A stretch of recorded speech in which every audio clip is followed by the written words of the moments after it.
Annecy, c'est le plus beau des festivals.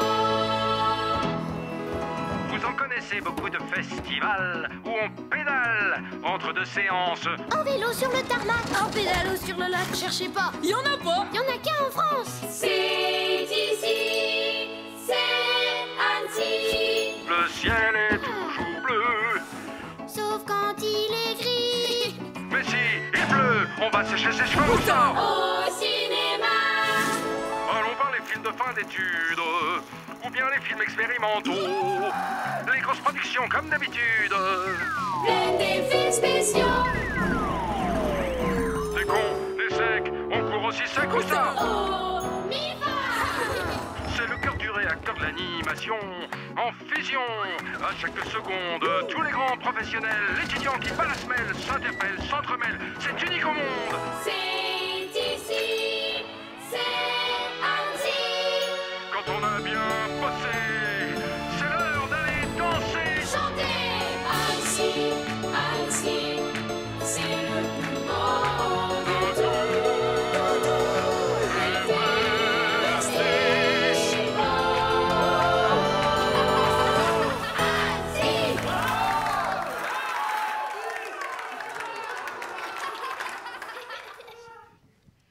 Bonjour, excusez-moi encore pour ce retard. Alors nous allons parler de la réalité virtuelle en production. Depuis 4 ans, cette nouvelle technologie est en pleine expansion. On en entend parler un petit peu à droite, à gauche, on voit des articles dans la presse.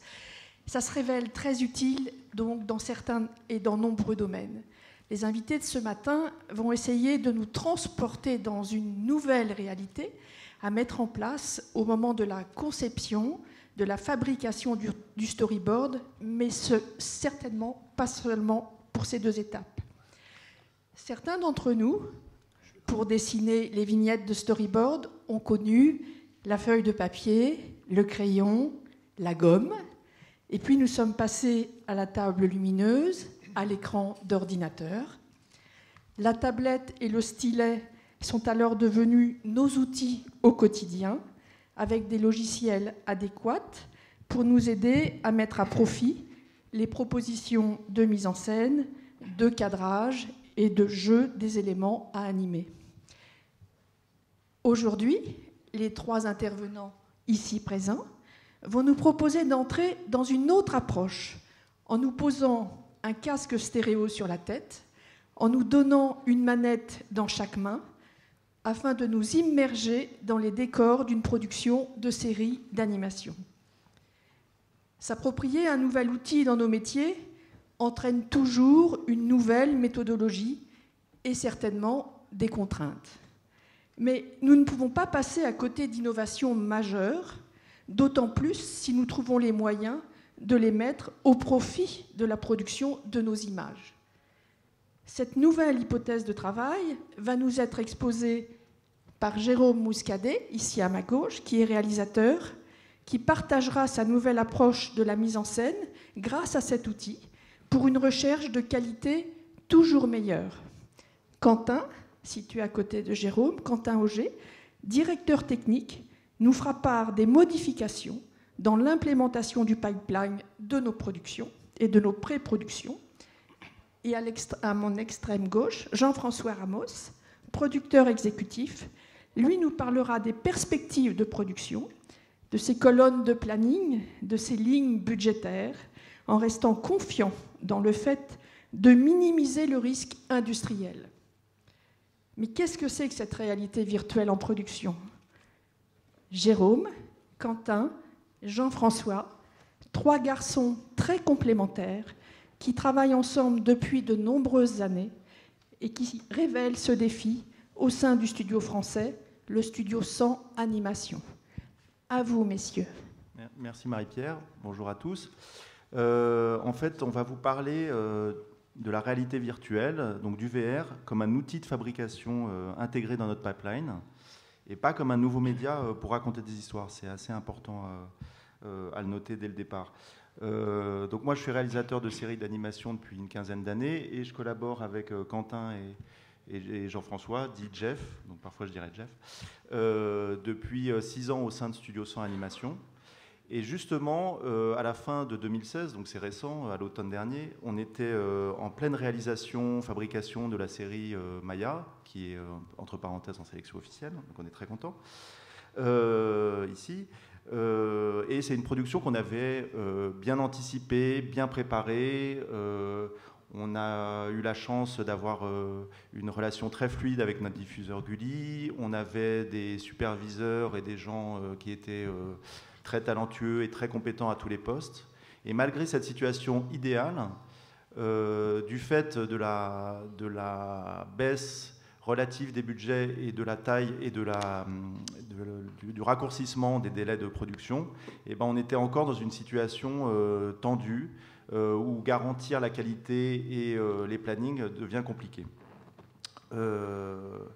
Donc une production, ça a toujours, vous savez que ça a des plannings très serrés, on fait 11 heures d'animation en 24 mois environ, et le moindre grain de sable, malgré par exemple cette production où tout était idéal, est toujours à 2 doigts, le moindre grain de sable est toujours à 2 doigts de gripper la production. Après l'écriture, qui est un autre sujet, le principal aléa industriel, moi, que je vois en tant que réalisateur, ça reste le storyboard qui donne l'animatique, qui est l'outil de travail de l'ensemble des intervenants jusqu'à l'image finale. Et là, je vais passer la parole à Jeff. Donc bonjour. Donc, effectivement, avec Jérôme et Quentin, on sentait qu'on arrivait un peu à la limite de ce qu'on pouvait faire d'un point de vue technique, organisationnel, et il y avait toujours des moments où on mettait de l'argent pour refaire des choses, pour transformer des choses de la 3D vers la 2D, de la 2D vers la 3D, pardon. Donc tout ça devenait un petit peu incompressible. Donc on avait cette situation-là. Donc voilà, excusez-moi. Alors, d'abord, au niveau de l'écriture, donc on avait beau donner des PDF 3D, des documents aux scénaristes, il y avait quand même toujours des histoires qui étaient écrites et qui étaient déconnectées de ce qui était fabriqué, c'est-à-dire en fait de ce qu'on modélisait en 3D ensuite. Au niveau de la fabrication des assets, on avait des problèmes divers, mais qui pouvaient être des problèmes de proportion, de placement d'objets qui ne correspondaient pas à ce qui était écrit, etc. D'un point de vue donc, de l'assistant de réalisation, parfois, même si on a une banque d'assets assez claire et assez facile à utiliser, c'est quand même beaucoup de temps à rechercher, à préparer les listes, les dépouillements et les breakdown lists. Et surtout, une fois que le storyboard était fait, où en fait on avait aussi fourni des PDF 3D aux storyboarders, on avait quand même un problème pour passer de la 2D vers la 3D, et l'équipe de layout passait une grosse énergie à replacer des choses, à remettre en fait l'animatique dans l'environnement de 3D, et moins à faire de l'affinage de caméra, des poses, des choses comme ça. Donc là, oui, et puis en fait, au niveau du rendu, certaines lenteurs de calcul. Voilà, donc on était arrivé à ça, donc on avait quand même bien tout optimisé, puisqu'on bosse ensemble avec Jérôme et Quentin pour toujours anticiper les choses avant de démarrer une prod. Et donc voilà, je passe. Donc on était arrivé au bout de quelque chose, quoi. Donc je passe la parole à Quentin. Ouais, donc Ford, alors bien sûr en pipeline, il y a pas mal de sujets d'optimisation à plein de niveaux, des nouveaux logiciels, des nouvelles versions, des algorithmes plus puissants, etc. Mais dans le sujet qui nous intéresse aujourd'hui, comme le soulignait Jeff, dans le domaine de la conception, à la fois des assets d'ailleurs comme des plans, des histoires, dès qu'on est dans le domaine graphique, on achoppe souvent sur le même problème qui est le manque de correspondance, de calibrage entre une conception des choses qui est faite en grande partie en 2 dimensions et une mise au propre, si on peut dire, un usage final des assets qui est lui en 3 dimensions, qui sont des assets, donc on parle de production, d'animation CGI en 3D. Donc ça se retrouve, comme l'a dit Jeff, à plein d'endroits, mauvaise anticipation au début de la chaîne, et puis gros effort de solutionnement des problèmes dus à mauvaise visualisation des volumes, des distances, etc. Et on est vraiment dans ce problème de calibrage entre un travail en 2D et en 3D. Il s'avère que la VR, pour aller au cœur du sujet, la VR, donc la réalité virtuelle, c'est pour moi, d'un point de vue technique, c'est juste l'évolution naturelle des interfaces homme-machine, des interfaces avec les ordinateurs, du moins des interfaces graphiques. En fait, pour ceux qui l'ont déjà testé, il y a une sorte d'évidence à partir des premières secondes où on pratique de la VR, c'est que toutes les autres interfaces qu'on utilisait jusque-là sont en fait en 2 dimensions. Même quand on travaille avec des données 3D, quand on le fait à travers un écran, c'est quelque chose de plat sur lequel est projetée finalement une image 2D d'un univers 3D. Quand on manipule une souris ou un stylet, on fait évoluer finalement une interface mécanique sur des plans en 2 dimensions. Et en fait, pour manipuler de la 3 dimensions, c'est un petit peu absurde. En tout cas, c'est pas adapté entièrement, complètement. Et du coup, on passe beaucoup de temps. C'est pour ça que d'ailleurs que la formation à des logiciels 3D peut prendre un certain temps, en dehors de leur complexité à plein d'autres niveaux. Mais pour manipuler même des données 3D, en fait, on fait glisser des choses sur des plans en 2 dimensions. L'exemple le plus frappant, c'est quand un modeleur découvre comment on fabrique, par exemple, on peut modéliser un câble en 3 dimensions en VR. Il suffit de faire le geste que je viens de faire, un câble, on va dire, en tortillon, un petit peu comme ça. Là, le geste que je viens de faire suffit à modéliser le câble en VR. Parler à des modeleurs et demander-leur le temps qu'il faut pour le faire avec des logiciels classiques, même sur ZBrush, même sur des logiciels très poussés, avec un stylet et sur un écran, en fait, il faut chaque fois changer de plan, rajouter une dimension, décaler les choses. On met beaucoup plus de temps. Donc la VR amenant cette sorte d'évidence avec des outils de dessin, pourtant, c'est-à-dire qu'on est dans le domaine du dessin, cette évidence de la justesse du rapport à la 3D, et tout à coup, ça donne une piste pour résoudre tous ces problèmes dont on vient de parler, qui sont de la mauvaise correspondance entre un travail de dessinateur et ce rapport au volume. Donc il y a peut-être une piste à suivre. Et c'est pour ça qu'on s'est lancé dans une recherche dont on va vous parler plus en détail bientôt, qui va donner lieu sans doute à une mise en application en production. Ça a donné donc les quelques semaines qui ont précédé, qui sont des semaines de laboratoire, dont on va peut-être vous proposer une sorte de résumé de 3 minutes en petit film. Et après ça, on va revenir en détail sur ce qui s'est passé. Voilà.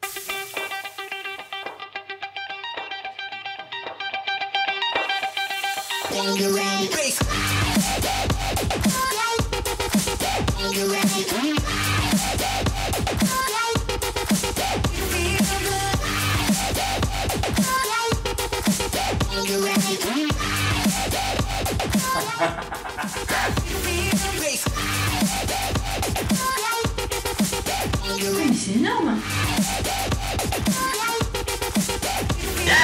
Oh purée, je me suis pris de poudre. Alors attends, cette porte-là, c'est quoi? C'est la porte de l'atelier. Oui, j'ai décroché le machin. Attends, je le mets là. Ah ouais?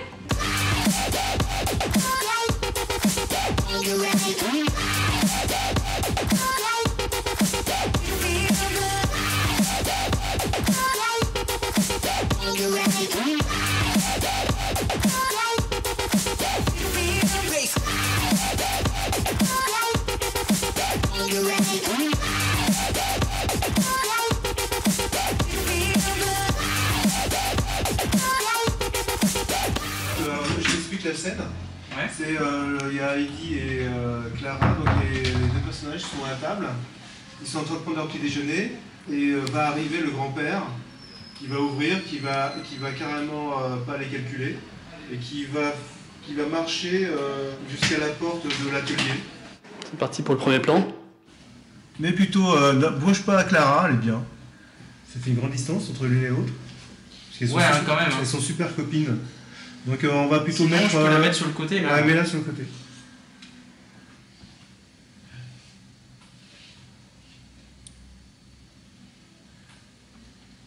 Ouais, c'est déjà mieux. Ok. Donc bon, bah, c'est bien comme ça. Ok, shoot.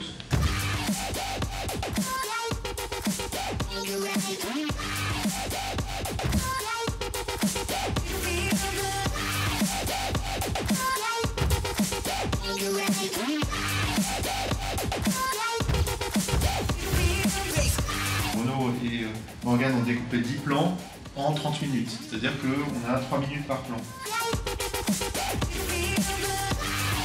Dis, grand-père, tu as fait un cauchemar la nuit dernière? Non, pas du tout. On t'a entendu crier. C'est à cause du pont que le gouverneur t'a demandé de finir? C'est juste que je n'ai jamais aimé cet endroit. Et j'avais prévu de réparer le chalet, pas de finir de construire un pont. C'est tout. Oh, qu'est-ce que tu voulais réparer ici, grand-père? Tout me paraît bien à moi. Il y a toujours quelque chose à réparer. Un chalet demande de l'entretien après un hiver rigoureux. Assez parlé. Je dois travailler. C'est incroyable.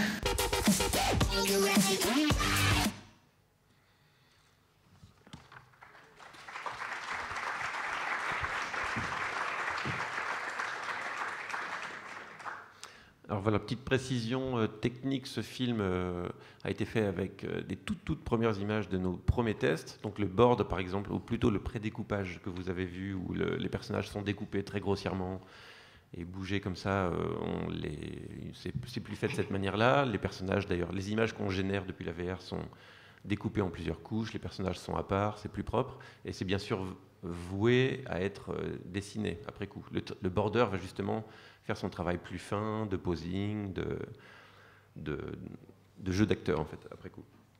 D'ailleurs, merci à Cédric Chauveau qui nous a fait ce montage au débeauté avec les données rapidement générées, ouais. On va dire. Donc je laisse la parole à Jeff pour la suite. Alors très rapidement, un petit historique, puisqu'on voulait quand même dire comment tout ça a été arrivé. On va rentrer doucement dans le détail, enfin au fur et à mesure dans le détail.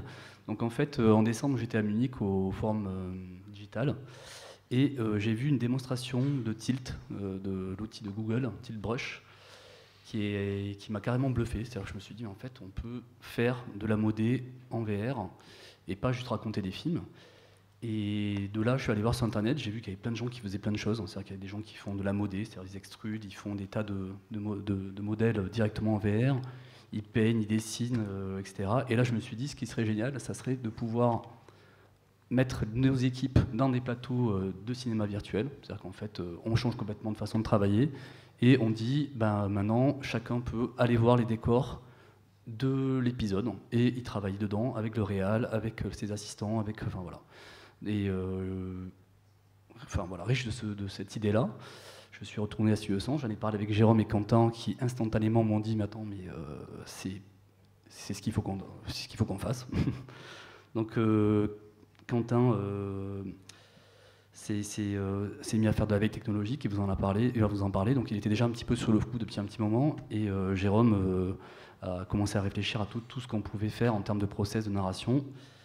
Et voilà, donc à partir de là, nous on était convaincus, donc ça voilà, mais bizarre, enfin c'est pas bizarre, mais on a beau être convaincus, on a quand même peur de se tromper, parce qu'on se dit il faut quand même qu'on se convainque complètement que ça marche, donc il va falloir qu'on aille plus loin, donc il fallait qu'on fasse des tests de VR, on a fait beaucoup de forums, beaucoup d'expériences VR, et il fallait aussi que dans la boîte, tout le monde en soit convaincu, c'est-à-dire que il fallait que l'équipe informatique soit convaincue qu'il fallait acheter la machine, qu'il fallait acheter le casque, qu'il fallait investir dans le matériel, que la directrice du studio soit convaincue qu'il faut installer une salle dédiée à ça. Voilà, donc c'est quand même, il faut installer des capteurs, il faut installer tout le matériel.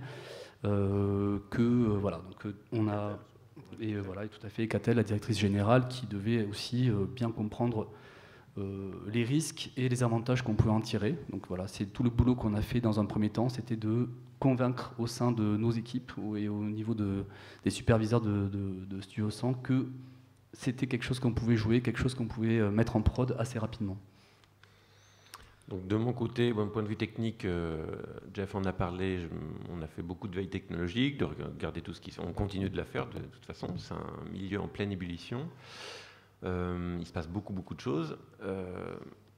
Et j'ai diffusé le résultat de mes recherches, les choses les plus parlantes. J'ai diffusé à un maximum de gens pour justement qu'on soit tous sur la même longueur d'onde, qu'on partage le même enthousiasme. En général, c'est souvent très enthousiasmant tout ce qui se passe.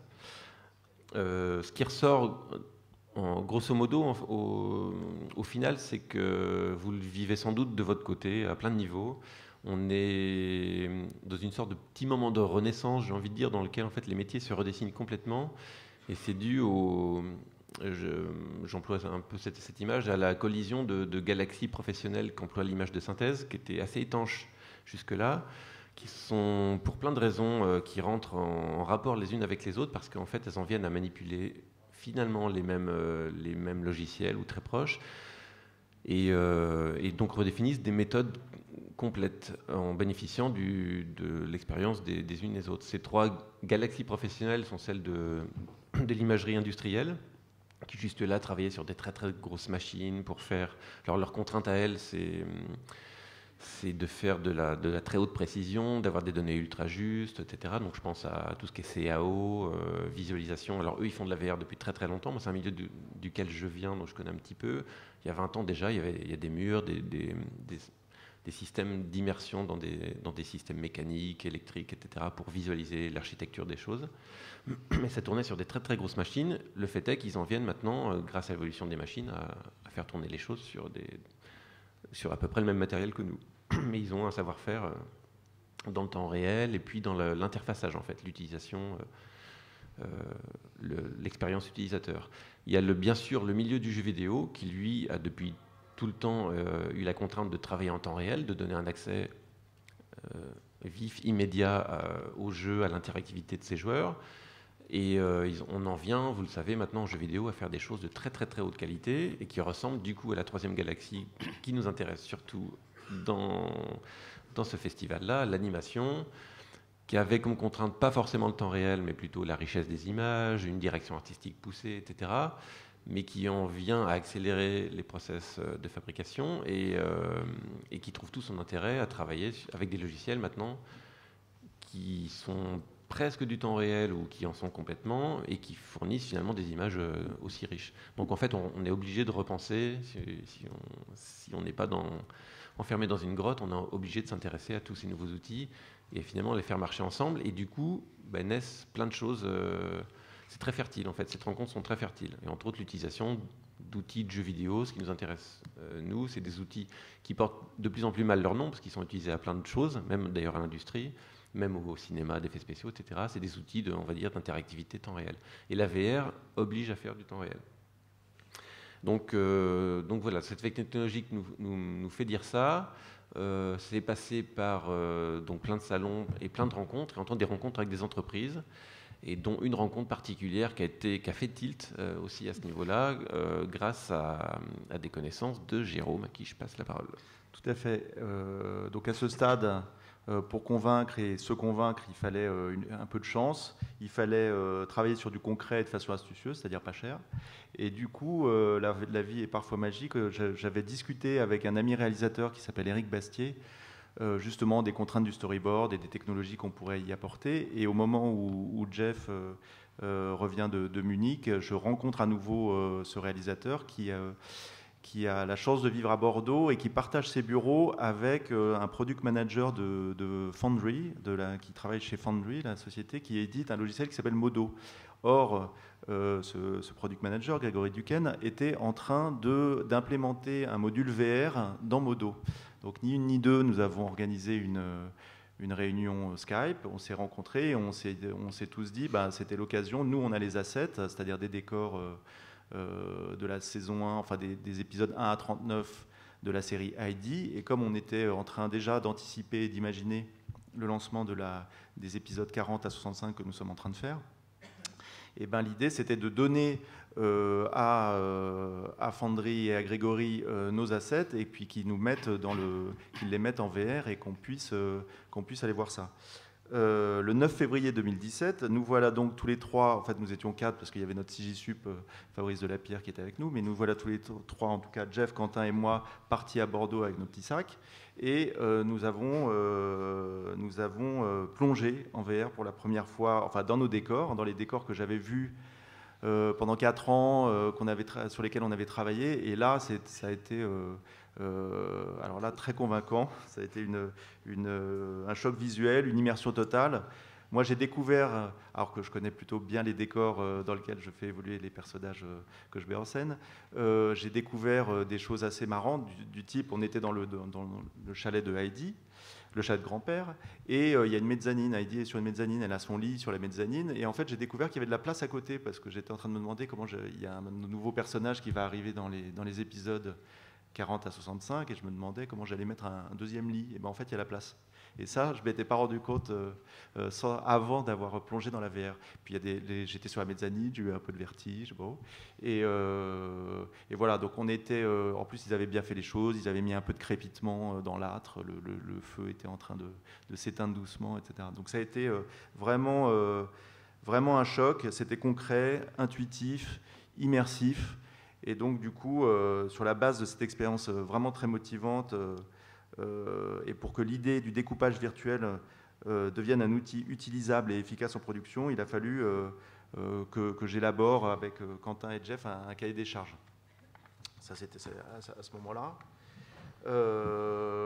Et puis, les semaines passant, les échanges avec Foundry étaient devenus un peu complexes du fait de la distance. Lui était à Bordeaux, les objectifs et les rythmes différents des deux structures.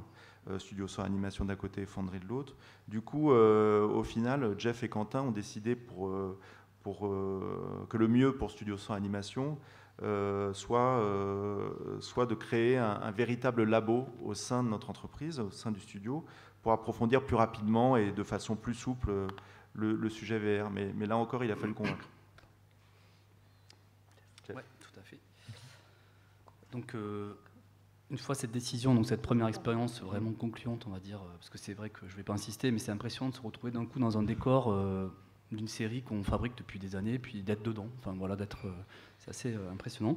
On est revenu donc fort de tout ça. J'ai préparé notamment ce document pour expliquer à tout le monde comment en fait on allait tirer profit de la VR en utilisant quelque chose que moi j'estime être notre capital, c'est-à-dire qu'on a une banque d'assets qui est facilement exploitable via des outils qu'on a développés pendant des années, Quentin et son équipe notamment, et avec des superviseurs qui connaissent, qui sont là aussi depuis des années, notamment Fabrice, notre superviseur 3D. Et donc je me suis dit, on va mettre le VR au milieu de tout ça. Donc le VR va être capable d'aller chercher dans la banque d'assets, nous ramener des choses, et nous on va pouvoir aller ensuite les explorer via un plateau de tournage virtuel, comme je l'expliquais avant. Et donc, et là, mettre des scénaristes dedans, qui puissent regarder comment sont faites les choses, qu'ils n'inventent pas des choses qui n'existent pas, ou si elles n'existent pas, qu'ils le sachent et qu'ils nous demandent de les fabriquer, que ça leur soit une source de création et de nouvelles histoires pour eux, qu'on puisse faire effectivement du cadrage à l'intérieur en créant un nouveau métier d'opérateur cadreur pour soulager un peu les borders. Enfin voilà. Donc on a expliqué tout ça en interne. Aussi l'aspect marketing, puisqu'on peut faire beaucoup de... Par exemple, si des gens viennent au studio, on peut leur montrer, si des chaînes ou si des partenaires viennent au studio, on peut les immerger dans des séries qu'ils vont acheter ou qu'ils ont acheté, etc. Donc il y a un côté quand même aussi B2B qui est vachement intéressant. Voilà, bon, on peut faire des jeux, du marketing, on peut faire plein de choses. Ensuite, il a fallu faire quand même un petit budget, parce que c'est indispensable, savoir combien de ce laboratoire allait nous coûter et en combien de temps on allait mettre en place tout ça. Bon, c'est forcément lié. En gros, le labo, c'est à peu près 10 000 € entre l'achat de la machine, le paiement des différents tests, donc les graphistes, les storyboarders, le dev. Voilà, c'est pas un très gros budget, hein, donc on a voulu quand même limiter le risque et trouver un équilibre en fait entre l'investissement et le retour sur investissement. Et donc le planning que vous avez sous les yeux, qui est un planning assez simple, donc d'abord en avril, donc ça s'est fait assez vite, hein, comme vous voyez, donc on a mis quand même 3 mois à convaincre bien tout le monde et à se mettre se chauffer. Et en avril, on a installé tout le matériel, on a créé une salle dédiée où l'équipe de R&D s'est installée aussi pour pouvoir être en permanence proche du VR. On a commencé les premiers tests, donc on a testé plusieurs formules avec des borders qui vont être les borders qu'on a recrutés pour Heidi la saison 2. Donc Quentin a fait plein de baptêmes de VR, donc, qui ont permis aux graphistes, justement, vous avez vu les images, de tester des tas d'outils et de dessiner en VR. Et on a fait des tests aussi, comme vous le voyez, de sculpture, c'est-à-dire en fait comme du ZBrush virtuel, enfin en VR. Donc voilà. Et en juin, on va continuer, donc là après le retour d'Annecy, à tester par exemple des choses assez intéressantes pour fabriquer des décors directement, les peindre, essayer de faire des textures, commencer peut-être à faire même des rigs, tester des utilisations de cycles d'anime, enfin voilà. Voilà pour la partie donc démarrage la partie labo. Ouais, moi juste un petit mot sur le fait qu'on a privilégié la VR comme outil de production et non pas comme idée nouvelle pour travailler un nouveau média pour faire de la narration. Moi, en tant que réalisateur, je ne crois pas du tout, je crois pas à la VR pour visionner des histoires, car je pense qu'une histoire, c'est un point de vue et donc un choix de cadre. Et du coup, c'est plus l'expérience VR est fondamentalement, de mon point de vue, interactive, donc ludique. D'où son utilisation pertinente dans le jeu vidéo. Et un second point, suite à toutes les expériences qu'on a faites et qui se sont traduites dans le labo, c'était la validation de notre vision, oui, que pour Studio 100, la VR, en tant qu'outil d'aide à la fabrication, était vraiment l'usage le plus adapté. Voilà, donc à ce stade, nous lançons le labo, et chacun l'a construit dans son approche professionnelle. Moi, je vais vous parler du découpage, et Quentin va vous parler de l'aspect technique, de l'environnement technique du labo. Donc voilà, donc on rentre dans le vif du sujet. En mai dernier, on crée le laboratoire. Alors matériellement, bon, il faut une grosse machine. Là, c'est celle qu'on utilise. C'est une machine qui nous permet de faire tourner d'ailleurs en même temps un moteur de jeu, ou des moteurs qui utilisent la VR, des applications VR et un logiciel de découpage, en l'occurrence Toon Boom, pour notre cas particulier d'atelier sur le prédécoupage, parce qu'on a d'autres ateliers, on teste la VR dans plein d'autres usages. On a choisi le HTC Vive comme device VR pour sa précision, c'est le choix le plus courant dans ce domaine-là, dans l'industrie entre autres. Et en plus, on peut faire tourner dessus aussi des applications Oculus, qui est l'autre gros concurrent, donc on a tout avantage. Un aspect à ne pas oublier, c'est que la VR, c'est peut-être un espace virtuel, mais il correspond à un espace réel. Il faut à cet espace dédié, il faut installer des capteurs, si possible pas les bouger tous les 4 matins. Et donc, il fallait se trouver un espace alloué. Et si la VR, d'ailleurs, démarre dans une production, il va falloir à chaque production associer un espace VR. Et c'est un endroit dans lequel on ne peut pas mettre tant de gens que ça en même temps. Et on ne reste pas non plus très longtemps sous le casque, donc ça peut poser des problèmes de planning d'ailleurs, on en parlera plus tard. Donc voilà, on a un lieu dédié. Pour ce qui est du sujet d'étude, clairement la VR, son point fort, c'est l'immersivité, le rapport très très fort qui donne vraiment un effet pour ceux qui l'ont testé. Il y a un avant, un après. On a un rapport physique incarné à l'endroit dans lequel on est immergé, donc ça s'applique plutôt à du décor ou à du gros modeling, on va dire, dans notre sujet, dans notre domaine. Et puis c'est immersif parce que en fait, quand on bouge, le décor réagit très bien. On est en temps réel, on est en temps très très réel, c'est-à-dire plus que du temps réel de vidéo. La vidéo est à 24, 25, 30 images secondes et donne l'impression d'être assez rapide, de se dérouler normalement. En fait, ce temps de rafraîchissement d'image en VR, c'est-à-dire quand on est dans un casque stéréo, c'est pas suffisant. Ça donne une impression de réalité un petit peu molle, un petit peu saccadée.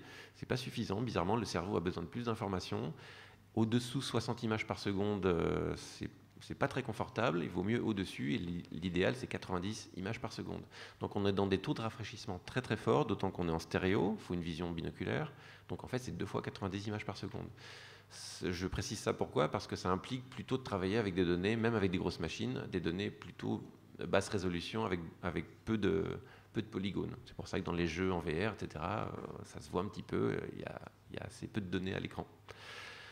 Donc ça veut dire quoi, nous, pour nos applications ? Ça veut dire qu'on est plutôt sur du décor ou des données 3D autour desquelles ou dans lesquelles on peut se déplacer et qu'elles sont plutôt en basse résolution.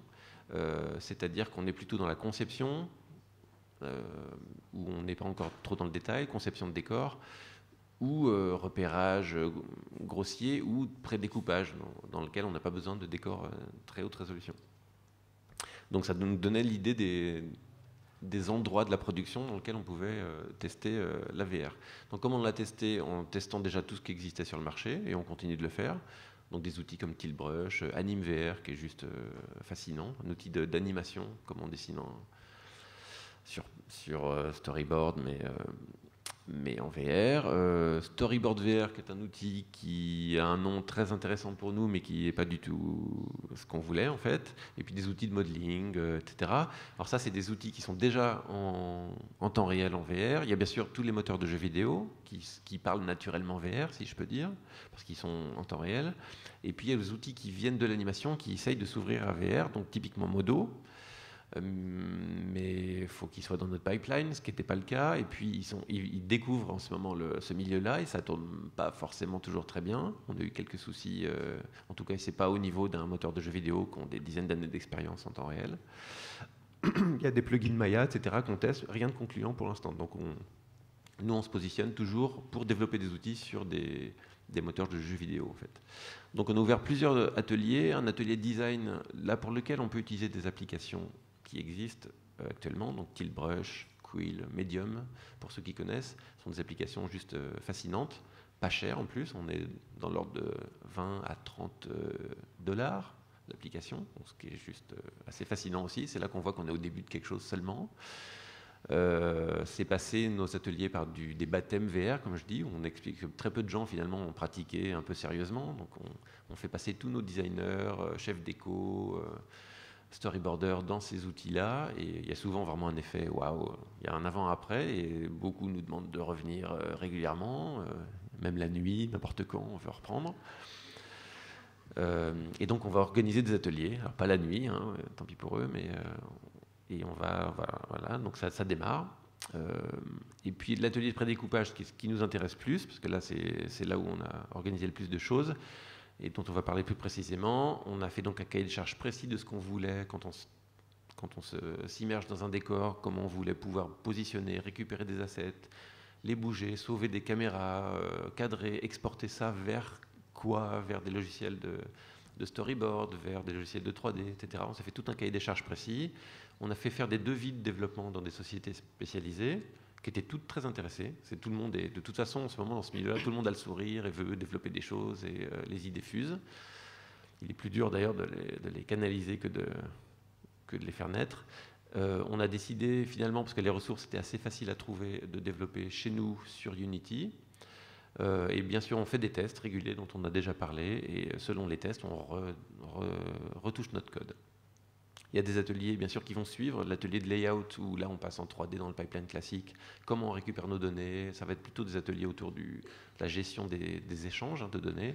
Et puis, plein d'autres qui vont naître, parce qu'à chaque semaine, de nouvelles idées naissent, à vrai dire. Et là, je laisse la parole à Jérôme. Tout à fait, parce que je vous parlais de cahier des charges par rapport au découpage virtuel. Donc en fait, ce cahier des charges, on l'a construit à partir d'un constat. Le constat sur le storyboard, pour ceux qui ne sont pas tout familiers avec le storyboard, c'est que depuis le début des années 2000, l'arrivée des logiciels comme Storyboard Pro, Toon Boom, voilà, et la baisse relative des budgets, et des plannings et des temps de fabrication ont fait qu'on demandait, enfin ça a rendu très, très, très difficile et très compliqué le travail du storyboarder.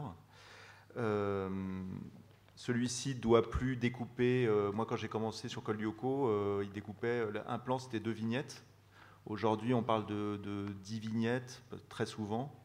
Donc ça demande une qualité, une rapidité de dessin qui est assez phénoménale. Par ailleurs, on lui demande des boards layoutés, c'est-à-dire que le storyboarder doit dessiner les personnages dans des proportions exactes par rapport au décor.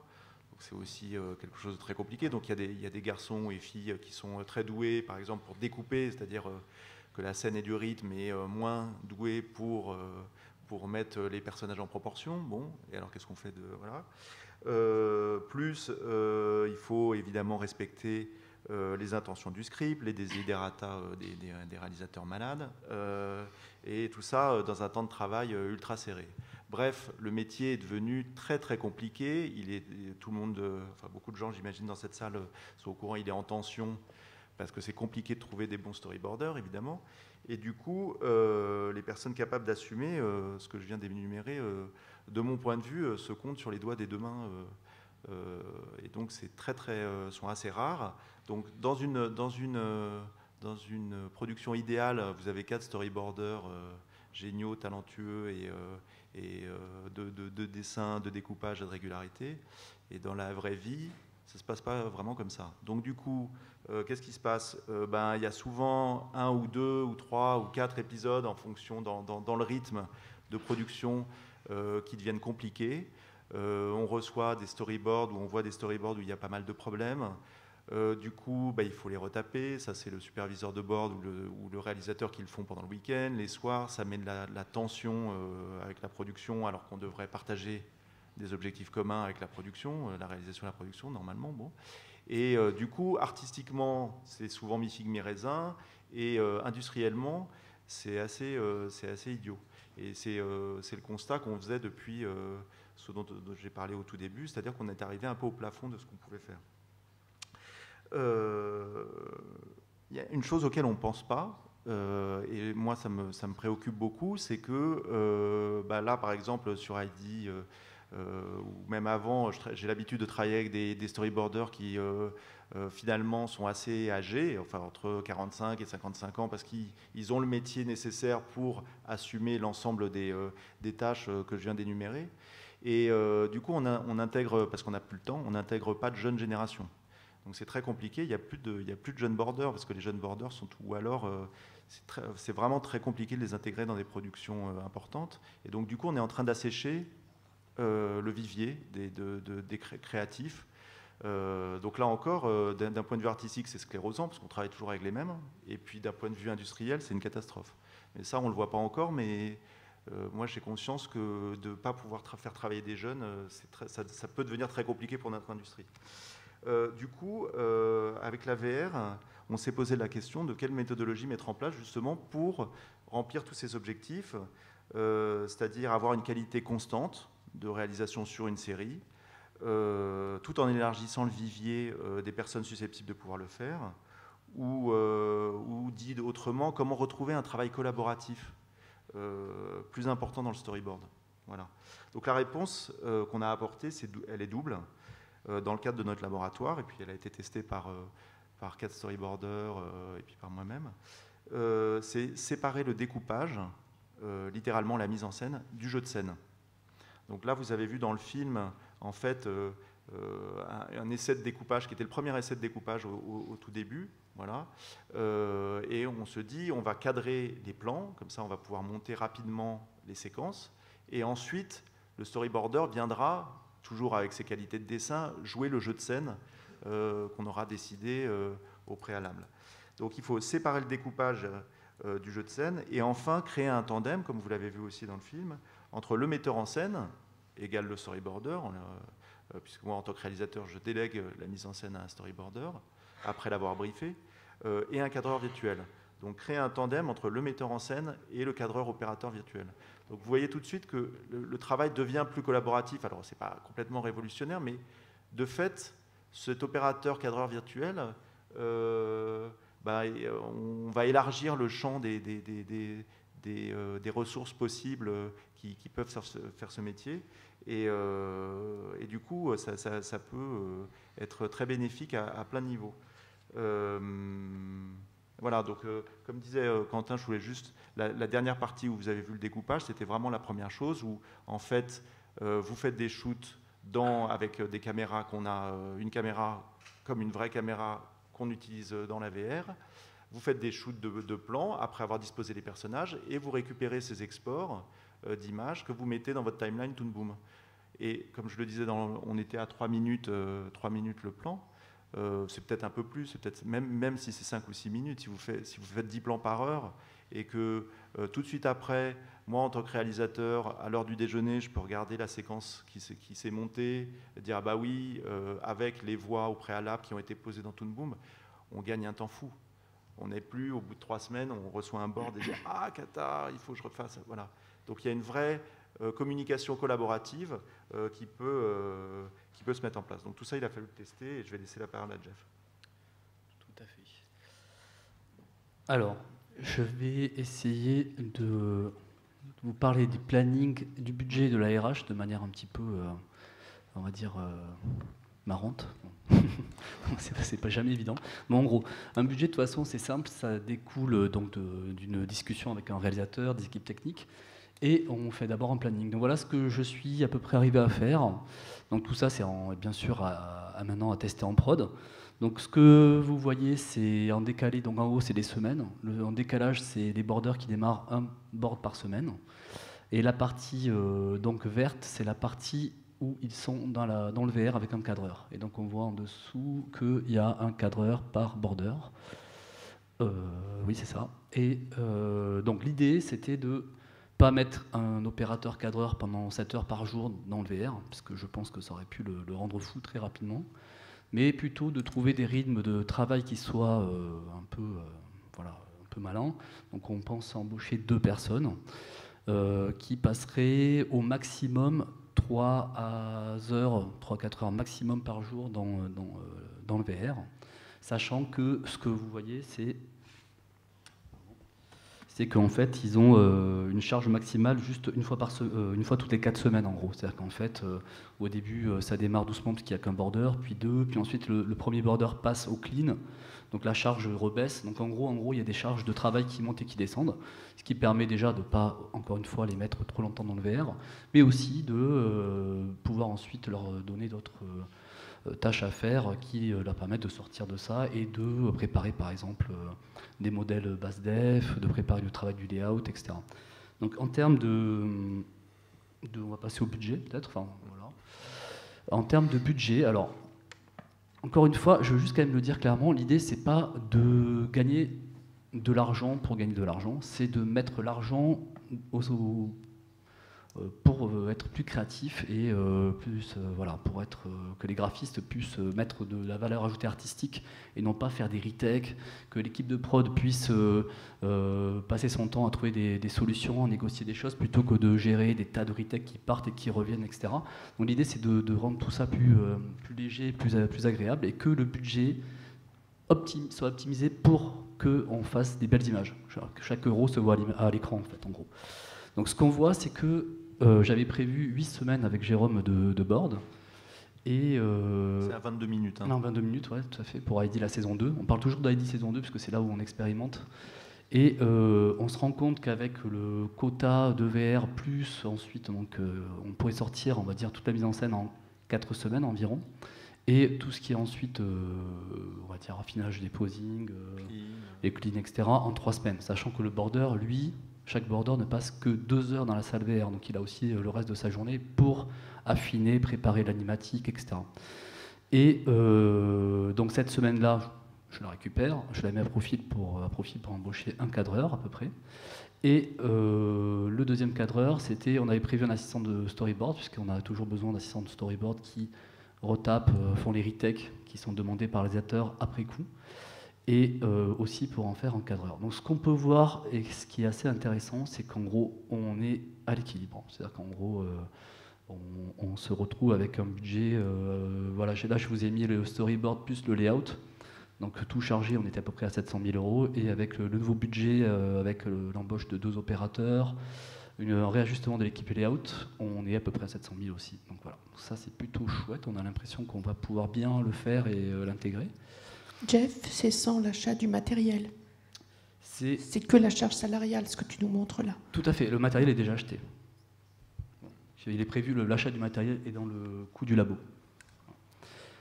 Sur les profils, voilà. Ensuite, je voulais parler de la RH, c'est intéressant parce qu'en fait, c'est un vrai questionnement. Moi, en tout cas, c'est quelque chose qui m'intéresse beaucoup. J'essaie de passer dans les écoles pour en parler justement. En fait, on réfléchit à 3 types de profils. Donc, soit ça serait une personne qui viendrait, un jeune storyboarder, donc qui viendrait en gros se former au storyboard d'abord en faisant du cadrage et en profitant de l'expérience d'un storyboarder plus âgé. Donc, ça créerait des espèces de couples comme ça qui permettraient de former des storyboarders. Soit on pourrait prendre quelqu'un du layout, puisqu'en fait, effectivement, ce qui va se passer, c'est que comme on va récupérer toutes ces données au layout et que c'est beaucoup de cadrage essentiellement, on se dit on pourrait prendre quelqu'un de l'équipe de layout qu'on mettrait en amont et qui ensuite pourrait aussi faire l'interface avec l'équipe de layout en cas de pépin, arranger des choses via le VR, etc. Ou quelque chose qui, moi, j'ai l'impression d'être en train de devenir, enfin c'est mon impression un peu le futur, c'est d'avoir des graphistes un peu généralistes. C'est-à-dire que jusqu'à aujourd'hui, on allait dans les écoles et on disait on veut des spécialistes, je veux un spécialiste modé, je veux un spécialiste lighting, etc. Et plus ça va, plus j'ai besoin de généralistes. C'est-à-dire quelqu'un qui est capable de comprendre pas mal de choses et de, par exemple, pouvoir faire un peu de modé base dev pour ajouter des éléments dans le décor, capable de comprendre comment fonctionne tout le système de caméra, le système d'éclairage, enfin, voilà. Donc voilà, donc c'est un peu, on va tester, hein, donc on reviendra un jour là-dessus, mais voilà à peu près le genre de profil qu'on cherche. Voilà. De mon côté, voilà, c'est bon. Alors en conclusion, en ce moment, donc les tests sont encore un petit peu en cours, mais on organise déjà vraiment l'usage en production. On a donc première étape de retour d'expérience. Donc globalement, il y a pas mal d'avantages, quelques petits inconvénients. En général, déjà, le rapport à la VR, sa prise en main est très facile et plutôt agréable et même assez fascinant, voire addictif. Il y a vraiment un effet waouh de plein de gens. Il y a un avant et un après. Au point même que beaucoup de gens, comme c'est immersif et incarnant, ressentent physiquement des choses, ont peur d'avancer parce que leur corps, leurs cris, qui vont se taper les tibias contre un banc virtuel. Ici même d'ailleurs, Marie-Pierre s'est retrouvée coincée entre guillemets sous une table qu'elle a été explorer une table dans le chalet d'Heidi. C'est vrai que c'est une table en bois massif qui a l'air très très lourde et très, très dure, et elle n'osait pas se relever parce qu'elle avait peur que sa tête lui fasse mal. Et on a tous vécu ça. Jérôme a eu le vertige sur la mezzanine d'Heidi en quelques secondes. Moi, je suis habitué, maintenant je traverse les objets sans problème, je suis devenu un fantôme. Cela dit, quand je déconnecte un petit peu mon cerveau de ce mode-là, quand j'enlève mon casque et que je veux poser mes manettes, je les pose sur une table virtuelle, s'il y en a une à côté de moi, ou sur un banc, et je me rends compte qu'il n'y a rien sous mes manettes pour poser les choses, et j'arrive toujours pas à m'y faire complètement. Donc c'est vraiment assez fascinant. Autre avantage, c'est quand même le coût matériel, on en parlait un petit peu. Juste pour la VR, c'est presque rien, c'est 900 € un casque et des manettes, hein. Le reste, c'est un logiciel qui est à peu près du niveau d'une licence de Maya, donc ça, on sait gérer aussi. Il faut une machine plutôt de bon niveau, mais il en faut de toute façon. L'échange avec le pipeline, comme on s'inspire en fait du monde du jeu vidéo, qui est un monde très mûr maintenant, et qui de toute façon échange depuis longtemps avec l'animation, parce que l'animation même, d'ailleurs, le travail d'animateur en jeu vidéo se fait comme dans le monde de l'animation, plutôt sur des logiciels comme Maya, donc on sait échanger les choses. Alors c'est des formats comme le FBX qu'on n'utilise pas forcément tant que ça dans le milieu de l'animation, mais on sait faire, et puis il y a des standards, etc., ou du cache alambic, etc., voilà, on sait faire. Inconvénient, bien, on en a parlé un tout petit peu, il faut une installation dédiée, entre autres un lieu, donc ça pose des problèmes en production d'espace, de gestion de planning, dont Jeff a parlé un petit peu. Et pour ce qui est des échanges de fichiers, il faut quand même, si on doit générer du FBX, ça demande quand même il y a quelques limitations, il faut mieux le penser en amont. Il y a quand même une gestion des assets, si on doit les exporter vers la VR, qu'il faut un petit peu repenser. C'est pas des choses très compliquées à faire, mais c'est quand même une petite étape. Pour ce qui est de l'atelier design particulièrement, dans lequel on a lancé des tests de design d'assets ou d'enrichissement d'assets, c'est-à-dire on s'immerge dans un décor et on dessine par-dessus en 3D des améliorations. Clairement, les designers, surtout ceux qui viennent du décor, qui font vraiment cet effort de projection quand ils sont sur leur planche à dessin, ils n'arrêtent pas de penser en volume et de s'immerger, de se projeter dedans. C'est l'outil qu'ils attendaient, quoi. Au bout de 30 secondes, un de nos chefs déco a dit « Bon, bah, c'est mort, je ne veux plus faire que ça. Ne me donnez même plus de tablette, même plus de stylo, je ne veux faire que ça. Parce que je dessine en volume déjà, il le faisait. Et en plus, il est modeleur aussi, donc ça facilite les choses. Et puis, il scale, il augmente la taille du décor et il se retrouve à la place d'un personnage dans le décor tout de suite. Et il tourne autour, alors qu'il a fait qu'un dessin en fait. Et donc en fait l'effort qu'il faisait est devenu juste le plaisir de bénéficier de l'immersion. Et donc passer d'effort à plaisir, c'est quand même un grand choc. Par contre, ça va demander, parce qu'il faut exporter ça vers d'autres logiciels si on veut les exploiter, logiciels classiques du pipeline d'animation, donc ça va demander des petits allers-retours. Et même d'un point de vue matériel, il faut sortir du casque, aller sur une machine, ça demande des allers-retours physiques. Mais bon, c'est pas un effort fou. Vu ce qu'on gagne. Pour l'atelier prédécoupage, on a lancé donc du développement sur Unity qui s'avérait plutôt simple à faire. C'est un logiciel et une communauté avec beaucoup de ressources. Ça nous demande par contre de trouver des nouveaux profils, des gens qu'on n'avait pas l'habitude d'aller chercher. Il faut qu'on découvre où ils sont. Voilà, le monde du jeu vidéo aussi, du point de vue des ressources humaines, et le monde de l'animation doivent se mélanger. Mais ça se fait de toute façon de manière de plus en plus poreuse depuis quelques années. Et puis du point de vue des problèmes qu'on vous a exposés au début, est-ce que ça les résout? Plutôt oui, c'est-à-dire qu'on a l'impression que ça résout des problèmes de correspondance 2D, 3D. Et je vais laisser donc Jérôme en parler plus précisément. Tout à fait. Donc les avantages et les inconvénients d'un retour d'expérience de ce labo. Concernant le découpage virtuel, en fait, on gagne du temps. Vraiment, comme je disais, on découpe plus rapidement parce que on est sur un plateau de tournage virtuel. Donc je fais le pari qu'on gagne en qualité parce que gagner du temps, ça permet de refaire. Donc on pourrait dire cette séquence me plaît pas tellement, toc, je la refais et c'est assez rapide avant qu'elle soit complètement cleanée. Voilà.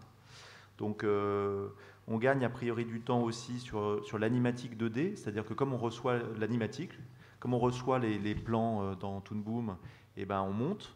Et donc du coup, le monteur animatique va avoir déjà son ours, comme un ours de montage, c'est-à-dire tous les plans qui vont être posés avec les voix. Donc il faut penser que ça nécessite quand même des voix en amont, évidemment, donc dans la production. Mais globalement, si vous avez les voix, vous pouvez les poser, donc vous avez l'animatique. Donc gain de temps en animatique. On espère gagner du temps, mais je pense que c'est un pari presque gagné sur le layout 3D, c'est-à-dire qu'on va récupérer les caméras. Donc chaque caméras qui sont loquées, chaque plan a ses métadonnées avec les coordonnées de la caméra et du coup c'est autant de temps de gagner au layout que nous on réalise à Paris dans notre studio, donc un dialogue beaucoup plus simple avec le layout. On découpe directement en termes d'avantages, on découpe directement dans l'univers 3D, donc pas de souci de traduction dessin-volume.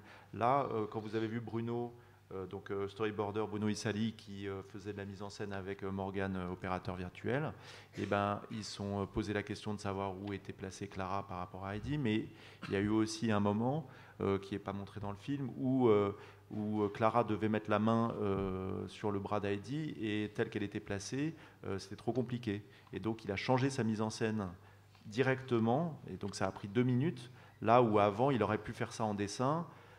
On l'aurait vu ensemble, ça aurait même pu aller jusqu'au layout si on n'a pas le temps d'arrêter le problème au moment, ça va jusqu'au layout, et au layout on dit non, c'est pas possible, la table est trop grande. Et du coup il faut redessiner 3 plans. Dans la première saison, c'est-à-dire les épisodes 1 à 39, j'ai dû corriger malgré la communication, parce que on a besoin de passer justement ces infos à tout le monde et c'est très compliqué, c'est quand même des gros problèmes de communication aussi, que par exemple la table était trop grande pour que le grand-père verse du lait dans le bol d'Heidi en un plan, c'était pas possible. Et donc plusieurs fois il a fallu corriger et refaire 3-4 plans, donc des retakes qui servent à rien en fait. Et ça, vous multipliez par ça et ça vous plombe une prod en fait.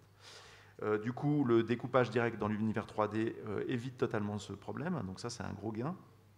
Et enfin, comme je le disais, le réalisateur ou le superviseur de storyboard voit working progress le film se faire. Et je pense que c'est un vrai avantage puisque en fait le fichier Toon Boom peut être partagé assez rapidement et de façon assez efficace. Et enfin, dernier point, comme je le disais, créer des tandems de découpage, donc un storyboarder plutôt expérimenté avec un opérateur plutôt junior. Du coup, on organise la transmission du savoir. Les inconvénients. Aujourd'hui, les outils mis en place, notamment en caméra, et le retour de caméra, qui est quelque chose d'évidemment important pour nous, réalisateurs et metteurs en scène, sont pas encore tout à fait, on n'a pas encore tout à fait trouvé la dernière solution. On pense à un combo à l'intérieur de la VR, donc c'est carrément le plateau de tournage virtuel, quoi. Peut-être le fait qu'on puisse être 2 dans le VR en même temps. Enfin bon, il y a encore des affinages à faire sur l'outil de caméra. Évidemment, cet outil en production convient bien à nous, à Heidi, puisqu'on est aux épisodes 40 à 65, parce que c'est une saison 2, donc les décors existent déjà. Donc ça demande voilà, des assets déjà prêts. Donc ça c'est voilà. Plus le style de mise en scène est assez réaliste. Et là vous avez vu, c'est assez réaliste. Donc je pense que on va pas tout faire en VR. Ça reste qu'un outil. Je pense que des scènes d'action ou une série cartoon ne se prêtent pas forcément à ce découpage virtuel. Voilà. Et enfin, dernier retour d'expérience suite au test, on a vu que les storyboarders, et ça c'est assez sympa, c'est qu'on est obligé de modifier, même storyboarder, réalisateur, pas tout le monde, on est obligé de se remettre en question et de remettre en question nos méthodes de travail. Du coup, c'est difficile pour ceux qui faisaient pas de pré-deck, ce qu'on appelle des pré-decks, donc les petites vignettes avant le clean, qui faisaient du clean tout de suite. C'est difficile aussi pour des storyboarders qui sont pas toujours habitués à communiquer leurs intentions, donc ça les oblige à sortir d'eux-mêmes et à mettre en scène. Donc voilà, ça change un peu le profil des gens, mais j'y vois quand même globalement une piste très intéressante.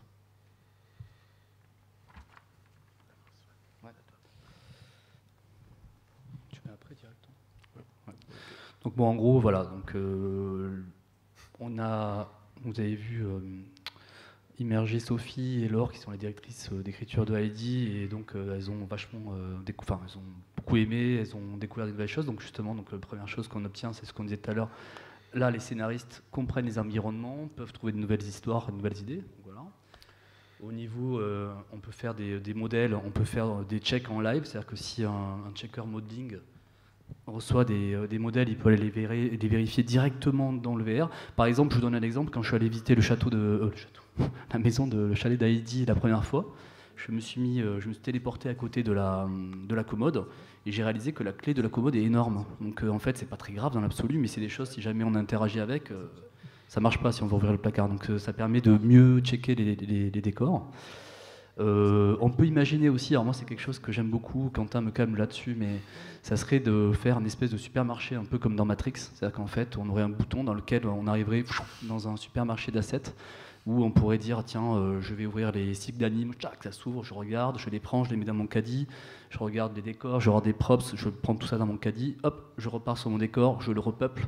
Je mets des choses, je prépare les choses pour que le border n'ait plus qu'à faire la mise en scène et non pas à remettre les objets comme il faut. Par exemple, s'il y a un repas, installer vite toutes les assiettes, mettre quelques cycles d'anime, voir voilà, déjà comment ça marche. Là, ouais, donc au niveau du storyboard, là, c'est le gros truc. On est juste, c'est-à-dire qu'en fait, on n'a plus de problème de distance, de volume. On est dans la 3D. Et donc, au layout, ils sont super contents, puisqu'en fait, ils râlent souvent, parce qu'ils disent ah, on est obligé de refaire des choses. Donc, au lieu de se concentrer sur notre boulot, qui consiste à faire des belles caméras, affiner, mettre des posings, faire en sorte que les animateurs se concentrent sur l'animation. Ils ne pouvaient pas le faire, donc là, ils pourront le faire. Et ça, moi, je trouve ça génial, parce que ça va se voir à l'image, une fois de plus. Et enfin, voilà, donc on va, mais ça, c'est pour plus tard, vers du temps réel, de plus en plus, qui sous-tendrait toute notre pipeline, y compris le rendu, donc voilà. Donc oui, pour conclure, en fait, dans les perspectives à venir, c'est qu'on a mis un pied là dans les outils temps réel, et finalement une manière de travailler à la jeu vidéo au tout début de prod. Donc nous on commence par franchir cette première marche en début de prod dès le storyboard en fait. Mais à partir du moment où on crée des scènes 3D dans lesquelles il y a déjà des données et on commence à cadrer, on peut imaginer donc travailler comme en jeu vidéo dans lequel on a un pipeline non linéaire, c'est-à-dire que cet environnement qu'on met en place, on va l'enrichir petit à petit, on va cadrer, on va y mettre très peu d'animation au début, on va enrichir l'animation, injecter ces animations de plus en plus riches, injecter du lighting de plus en plus riche, des FX, etc. Donc ça donne quoi? Ça donne, mais ça c'est le futur pour l'instant, mais on y va nous par petites marches, parce que chaque marche coûte un temps de développement. Donc là on a trouvé une marche, une porte d'entrée dans ce monde-là qui était à moindre coût. Donc en gros, on est en train de passer d'un monde dans lequel on fabriquait les assets d'un côté, en passant par un design 2D, un design de plus en plus 3D, parce nous on travaille très vite sur cette brush pour affiner les volumes, et puis après on passe au modeling pur et dur qui va être préparé pour le lighting, c'est-à-dire faire du surfacing et puis du rigging pour l'animation. En parallèle, bien sûr, on va fabriquer des plans. Alors les plans passent par plein d'étapes, le script bien sûr, dans lequel on peut peut-être le préparer mieux avec la VR, on l'a vu, le storyboard, l'animatique 2D, puis 3D, l'animation qui est toujours un petit peu à part, qui demande souvent, et c'est pour ça que c'est là-haut, vous verrez pourquoi, souvent comme des logiciels un petit peu spécifiques, les VFX, lighting, compositing, c'est comme ça qu'on fabrique dans cet ordre-là des shots, de manière séquentielle, pour l'instant traditionnellement en animation, et donc dans des programmes classiques de type Maya, on va dire, comme le gros client du sujet. Pour ce qui est du compositing, des softs de compositing, avec l'arrivée, donc ce pas dans le monde du temps réel. Alors bien sûr, pardon, j'oubliais, mais tout ça c'est lié à des banques de données.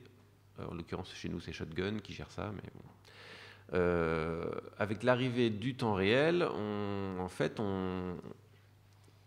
arrive dans un lieu avec lesquels on est sur des outils, donc des moteurs temps réel, donc typiquement des moteurs de jeu, Unity, Unreal Engine, mais si Maya, si Modo s'ouvre vraiment, arrive à optimiser le soft pour parler temps réel vraiment, c'est-à-dire à 90 images par seconde, on va s'y intéresser encore plus. On arrive dans un lieu dans lequel on peut traiter toute la chaîne, ou quasiment toute la chaîne. On voit que l'animation, ça reste un petit problème. Et bien sûr, quand on est en temps réel, très haut temps de rafraîchissement, on est potentiellement avec des outils VR. Donc là, nous, on s'intéresse à ces sujets-là, le storyboard, l'animatique et le design en VR. Ça nous ouvre la porte à d'autres étapes même qui sont intéressantes, qui permettent d'optimiser encore mieux, c'est-à-dire l'immersion, la visite, qui peuvent donc intéresser les auteurs et en fait tous les gens qui vont exploiter les données 3D.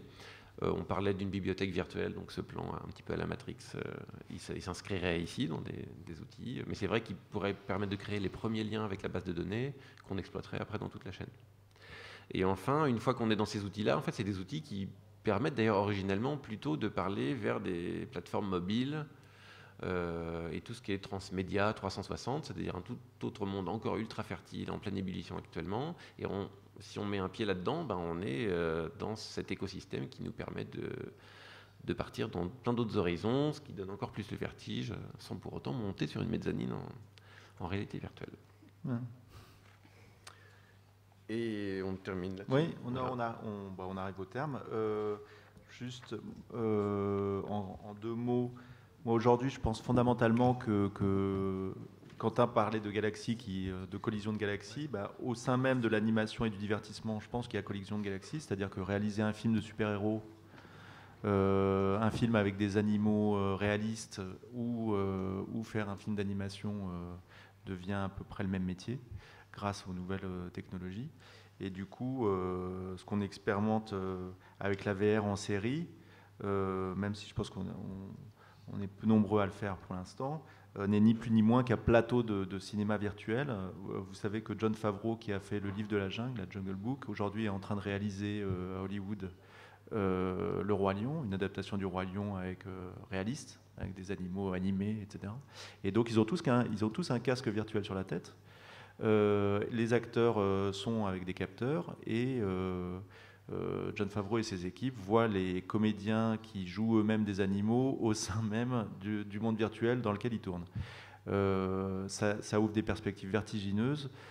Par exemple, le chef-op était retenu pendant 3 mois à Londres sur cette production et malgré tout, il travaillait quand même sur le plateau de tournage virtuel qui était hébergé à Hollywood. Donc on peut voir que les choses commencent à s'ouvrir très fortement.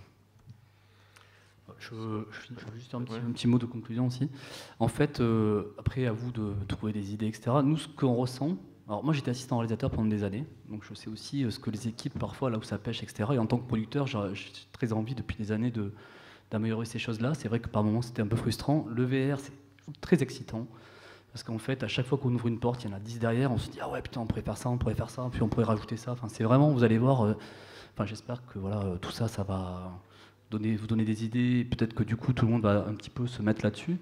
Mais voilà, le plus dur, bizarrement, dans toute cette histoire-là, je vous le dis, c'est de se retenir. C'est-à-dire qu'en fait, on ne veut pas partir dans tous les sens, et puis finalement, on n'a fait que des petits bouts de trucs et ça ne marche pas. Donc le plus dur, c'est de dire on lock. Donc on commence par ça, on le fait comme ça, ensuite on implémente comme ça. Donc voilà, ça c'est vraiment quelque chose qui me tient à cœur pour éviter qu'on se vautre et qu'on n'arrive pas au bout des choses. Et Voilà, donc il faut y aller par petites étapes, c'est important, tout bien réfléchir, les process, les quotas, les machins, c'est rébarbatif, mais ça permettra de l'implémenter de manière sûre et efficace. À ce titre, on va sans doute utiliser donc, cet atelier de découpage virtuel à partir de septembre sur ID2. Voilà. En tout cas, c'est très créatif et c'est très excitant. Voilà. Je voulais juste vous dire ça pour conclure.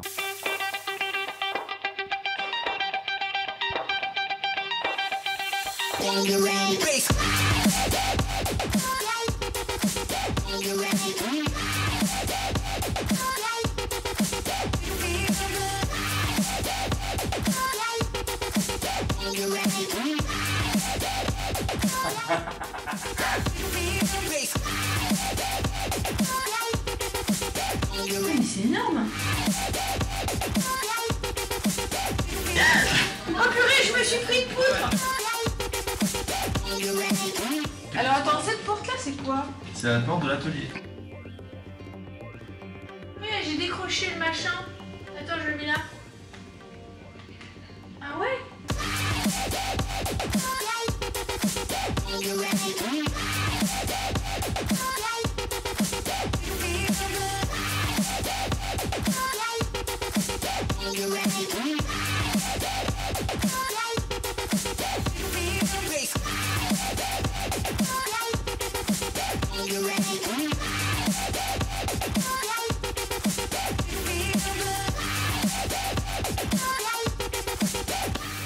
Je t'explique la scène. C'est il y a Heidi et Clara, donc les deux personnages sont à la table. Ils sont en train de prendre leur petit déjeuner et va arriver le grand-père qui va ouvrir, qui va carrément pas les calculer et qui va marcher jusqu'à la porte de l'atelier. C'est parti pour le premier plan. Mais plutôt, bouge pas à Clara, elle est bien. Ça fait une grande distance entre l'une et l'autre. Ouais, quand même. Elles sont super copines. Donc on va plutôt Sinon, mettre... je peux la mettre sur le côté, là. Ouais, mets-la sur le côté.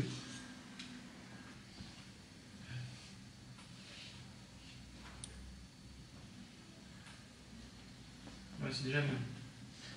Ok. Donc bon, bah, c'est bien comme ça. Ok, shoot.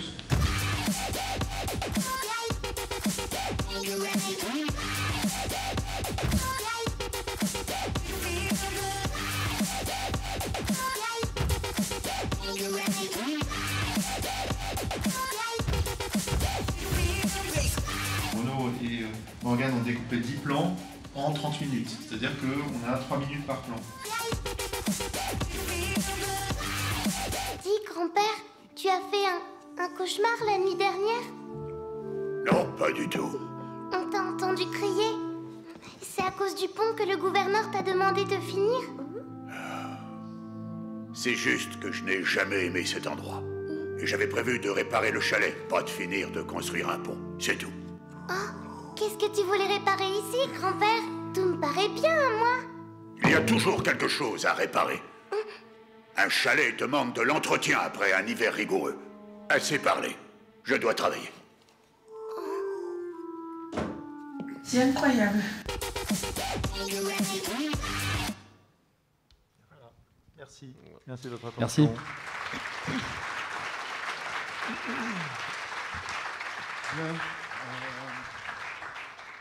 Merci à vous. On a encore un petit peu de temps pour prendre des questions de la salle. Donc, Christian et moi, on a des micros qu'on va vous tendre si vous le souhaitez. Voilà, le micro arrive. J'ai deux questions. Il y en a une par rapport au temps et l'autre par rapport à l'argent. Vous disiez 22 minutes, mais puisqu'on est dans quelque chose d'immersif et où finalement il y a une interaction ou pas? C'est ça qui n'était pas très très clair. J'ai pas entendu, excusez-moi, le début de la question. Le début, vous parliez de 2 minutes, j'ai pas entendu. Non, vous avez dit 22 minutes la durée, c'est ça que vous développiez? Les épisodes. Oui, les épisodes 22 minutes, oui, c'est les épisodes 26 en fait. Mais là, comme c'est en immersif, finalement, le temps, il y a de l'interaction, comment ça se passe? Non, en fait, l'idée c'est qu'on découpe 400 plans environ.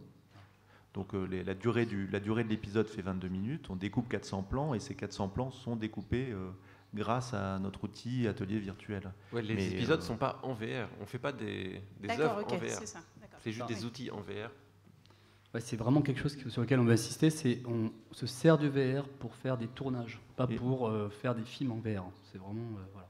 Et d'accord, c'est juste la préparation en fait, enfin, la préparation du tournage. C'est un outil comme peut l'être Photoshop si vous voulez. C'est un outil qu'on utilise pour découper plus rapidement et de façon plus sécurisée. Et du coup, en termes de budget, du coup là, vous avez mis le budget VR, le budget global sur un 22 minutes en préparation comme ça, si c'est pas indiscret. C'est entre 4 et 5 millions. Est-ce qu'il y a d'autres questions? On parle d'une série de 26 x 22. Ouais, en fait, ça dépend des séries, mais c'est à peu près ça. Bonjour. Vous avez vraiment bien fait le pont entre le monde de l'animation et celui du jeu vidéo et les compétences temps réel, etc. Du coup, se pose quand même un gros problème, c'est celui de la formation, parce qu'il va falloir vite former des gens. Ceux qu'on a dans la VR sont plutôt partis sur d'autres marchés, l'entertainment, etc. On voit avec MK2. Précisément là, pour cet apport de la VR dans la production, dans le champ de la création et dans le champ de la technique, quelles pourraient être les compétences fondamentales en termes de formation qu'il faut acquérir très vite? En fait, celle de la création de jeux vidéo. Enfin, nous, en ce qui nous concerne, vu qu'on s'intéresse aux outils faits en VR, on est en train de faire ce qu'on appelle des serious games, c'est des jeux à finalité sérieuse. On ne gagne pas des points, mais on gagne des belles données à exploiter plus tard.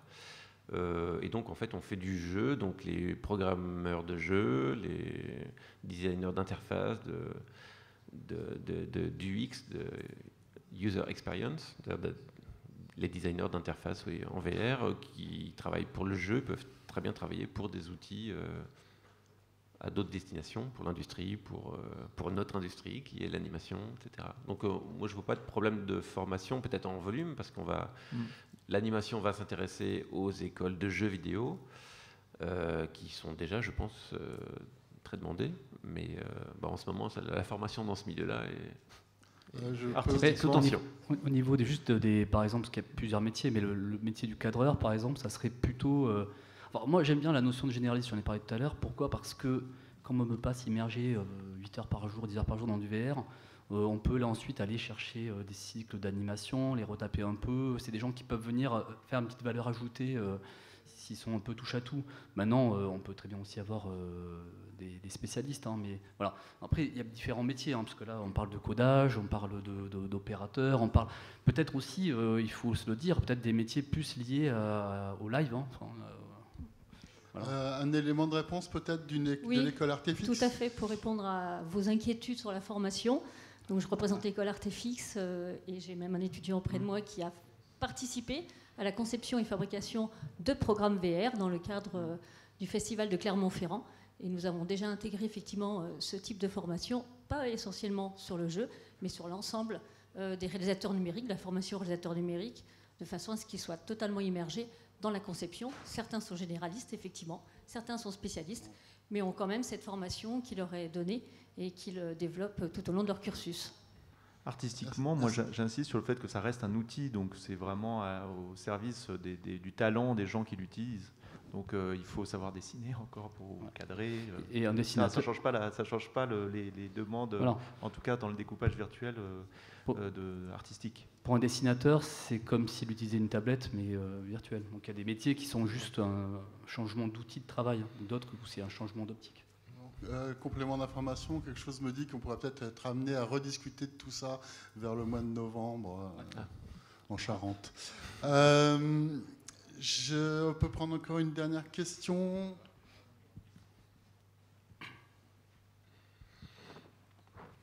Oui, Quentin, je crois que c'est toi qui disais que vous estimez à 3 ou 4 heures par jour pour un opérateur.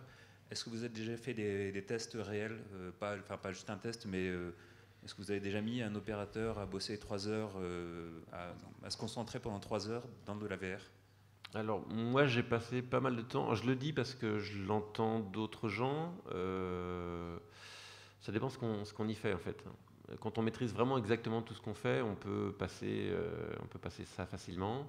quand on subit à travers un jeu, par exemple, des mouvements imposés, c'est beaucoup. On y reste beaucoup moins longtemps, mais nous, c'est pas notre sujet. On travaille, c'est nous qui maîtrisons exactement la taille de l'environnement. Il y a le problème de, c'est pas tant ce qu'on visualise, mais il y a aussi la chaleur. Hein. C'est quand même, on a quand même un gros masque assez lourd. Il y a la forme physique des gens. Il y a pas mal de choses qui rentrent en jeu. Nous, on va faire, en fait, à l'usage, on voit que c'est de petites sessions d'une demi-heure avec des pauses, parce qu'en fait, on est dans un travail collaboratif, donc on discute beaucoup, on sort du casque. On a remarqué que, par exemple, l'opérateur, ce qu'il faisait, c'est quand le storyboarder était en train de préparer un peu sur Toon Boom, voir si ça marche, il enlève le casque, il fait une petite pause, c'est assez naturel. En fait, on filme tout et on demande des retours d'expérience au fur et à mesure. Et après, on se dit, ah bah, tiens, ça c'est une bonne idée. Donc on prend les idées de tout le monde et on essaie justement de trouver le bon équilibre. Après, quelquefois, ça joue à pas grand-chose, genre une mauvaise interface, des choses dures à manipuler, pas bien préparées. Tout à coup, ça rend l'expérience très pénible. Ou des manettes qui se déchargent un petit peu, ou enfin plein de choses. Et les 2 heures qu'on aurait pu passer deviennent juste 10 minutes insupportables. Donc ça, quelquefois, ça joue à pas grand-chose. Mais quelques heures par jour, ça paraît... En tout cas, on va en prendre compte, puisque moi, par exemple, avec Quentin, on a été au salon Virtuality, au Centre 4 à Paris. Et j'ai enchaîné beaucoup d'expériences. J'ai peut-être passé, je sais pas, 3-4 heures par jour dans le casque. Et ça va, bon, il y a des trucs plus ou moins durs à encaisser, mais avec la téléportation, globalement, on n'est pas malade. Et par contre, la nuit, on rêve de ce qu'on a vécu, donc il faut faire un peu attention, parce que ça devient très réel. C'est-à-dire que le cerveau le traduit comme quelque chose qui a été vécu, vraiment. Donc on va voir jusqu'où ça amène tout ça, mais en tout cas, on va être très prudent, parce qu'effectivement, l'idée, c'est de ne pas que les gens... souffrent d'être dans le VR. Voilà. Sur ces mises en garde, on va clore cette première session. Merci beaucoup Jeff, Quentin, Jérôme et Marie-Pierre.